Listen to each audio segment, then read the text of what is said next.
Celebrating 30 years of phenomenal trend forecasting, here's Gerald Celente with today's trends in the news. Hi, this is Gerald Celente, and here are some of today's trends in the news. Well, the Batman massacre, of course, is still in the news.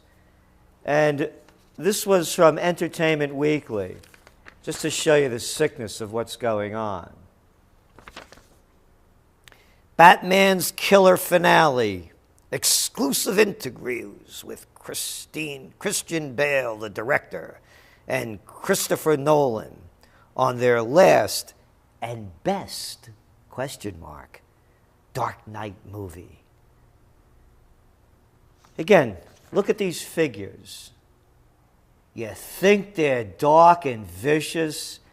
Again, it's just how everything has changed. I mean, Batman, look what Batman used to be. Look at that. Look how cute he used to be. A man of means that wanted to help people of no means. And then it's turned into this. And everyone, of course, is jumping on the bandwagon. Here's President Obama. He went over to Aurora, Colorado on Sunday afternoon.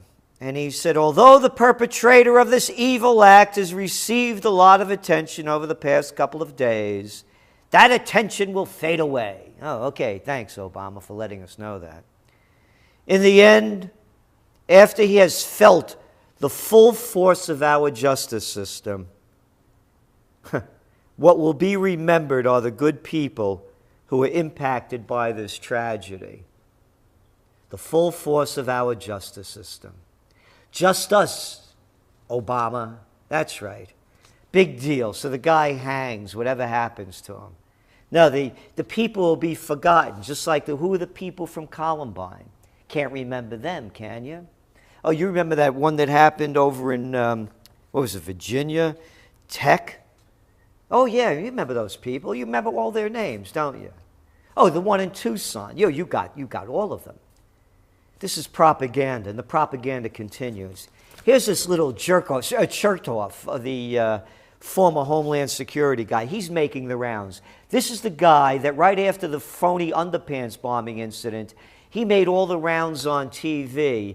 He has a consulting firm, and he's the one that is consulting for that Rapid scam, the people that make those scanning devices that you have to go through to get x-rayed at the airports. That's right. Same guy went on promoting how we need to be x-rayed when we get on an airplane.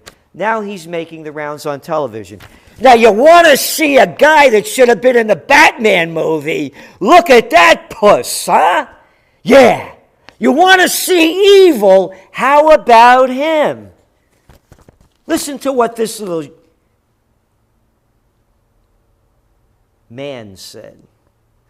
Quote, we need to understand more about the signs that somebody is either becoming deranged or becoming a terrorist, because there's a commonality we see again and again, which is a sudden change in behavior, usually some elements of becoming more isolated and changing the way you relate to people. Yeah, we need to understand more about the signs that show somebody is either becoming deranged. How about this guy for signs of someone that's deranged? How about Bush and Cheney and the others that push those wars that have become deranged? The deranged looking for the deranged. And you know what this is all about? I'll tell you what it's all about. They're doing more algorithms on us. They're doing more profiles on us. The deranged are looking for the deranged. One deranged guy with a gun goes berserk in a movie theater. Now they want gun control, and now they want to control us at every level. Oh, and I love the comments, by the way, on the comments page. One guy said gun control is using two hands. Yeah, you got it. Gun control. Mind control. Gun control. Look who's controlling us. Look who's controlling us. Oh, and now those deranged people in Hollywood. Hollywood and Washington, same deranged group. Same deranged people. The music industry, the movie industry, and the military-industrial complex security industry. Same deranged group, just selling deranged in a different way. Oh, I sound excited, do I? Yeah, because they're bringing us down real quick. Violent theater scene to be cut out of Gangster Squad. Repercussions of the Aurora, Colorado theater shooting continued as Variety reports the upcoming Gangster Squad will admit a scene in which gangsters open fire on the unsuspected audience of a crowded movie theater. Yeah, these don't put any ideas in anybody's mind. Yeah, keep feeding the sick. Keep feeding the sick minds like Chertoffs. Keep feeding them. Keep voting for them. Keep supporting them. They're your government.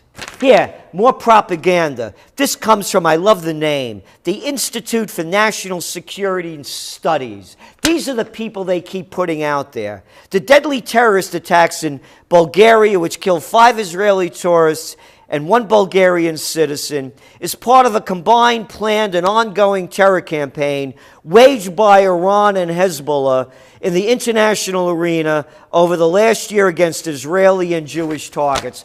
Propaganda. That was bullshit. You want more bullshit?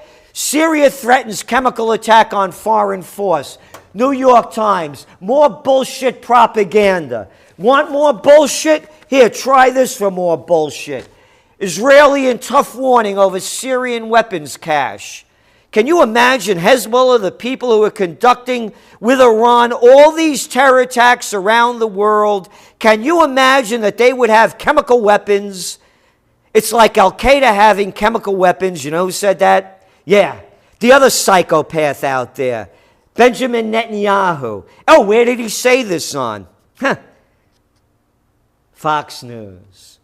Yeah, one organization after another promoting war.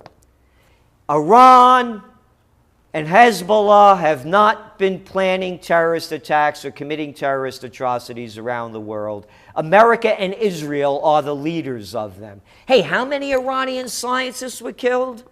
Who are the people that brought down the Iranian internet and brought in the Stuxworm to destroy a lot of their military components? Oh, it couldn't have been Israel or the United States, could it? Who's sending Predator drones in? Yeah, the Independent. The Independent, not so independent. Now Syria raises the specter of chemical weapons. The Syrian regime threatened to use chemical and biological weapons in the case of an external attack yesterday, in what appeared to be a chilling warning to Western and Arab nations pushing for intervention in the country's bloody civil war. Foreign Secretary William Hague, foreign? This guy's so foreign he's out of his mind. Another little weenie chicken hawk. Another guy with cojones the size of a moth, shooting off his fat mouth. This is typical of the complete illusion of this regime that they are victims of eternal aggression. This is complete delusion of a guy that's in an important position in government. The United States, you hear them. England, you hear them. France, you hear them. Over and over and over about bringing down Assad, about providing weapons and intelligence for the so-called rebels. An illusion? Guess what? If my country was attacked, wouldn't we fight back with everything that we had? If I was attacked, don't you think I would fight back with everything that I have? Oh no, not when we attack you. Don't you know who we are? My husband was Hillary Clinton's husband. My name's Obama. You can't do anything bad to us, only we could do it. My name's George Bush. Don't you know who my mother was? Is? No, nobody can fight back. This is sickness. One after another. Israel says intelligence ties Hezbollah to Bulgaria attacks. Not one piece of solid information. Not one piece of a solid information. And they keep bringing us to war. Here, the United States and Israel have destabilized the entire Middle East. That's right. That's right. Do you know why they want to bring down Syria? It's really simple. Israel got beaten by Hezbollah when they attacked Lebanon. That's right. And you know why? Because Syria gave them weapons, and they want Syria out of the picture. And you know who else is Syria's big ally? You got it. You got it. Iran. And the United States wants Iran out of the picture, and so does Israel. That's all this is about. It's not about Assad. No, that country, however it was being run, it wasn't bothering anyone. Only bothering Israel and the United States. Dr. Paul Craig Roberts warned about this in the Spring Trends Journal, The First Great War of the 21st Century. It's begun. And these psychopaths are leading us to war. Again, here. Dozens killed by bombs in Iraq. Dozens killed? That's in the toilet paper record, buried in the bottom. Try Iraqi violence leaves more than 100 dead. Boy, am I glad that Saddam Hussein's out of there. Yeah, I heard George Bush and Dick Cheney say, isn't the world better off without him there? Oh, yeah. Yeah, slaughters every day. Stop the massacres. They're going to destroy every element of your life. Get this in your head. If you don't do something, use your brains, use your wit, do something of a godly nature to stop this craziness that's being inflicted upon us by psychopaths like this guy Chertoff, the Clintons, the Obamas, the Bushes, the Romneys, the Netanyahus, and all the other sick people out there, the McCains, that are calling for war, and toilet paper's a record that are promoting it. You read the editorials from the New York Times promoting war, it's astounding. The fall of the Assad government would remove Shia Iran's last and most valued foothold in the Arab world and its opening to the Mediterranean. It would give Saudi Arabia and other Sunni Arab states their long-sought goal of countering Iranian influence in the region, finally splitting the alliance between Tehran and Damascus that has lasted for decades. You got it? We wrote about that over a year ago. Again, read the last Trends Journal. This is Gerald Celente, and that's some of today's trends in the news.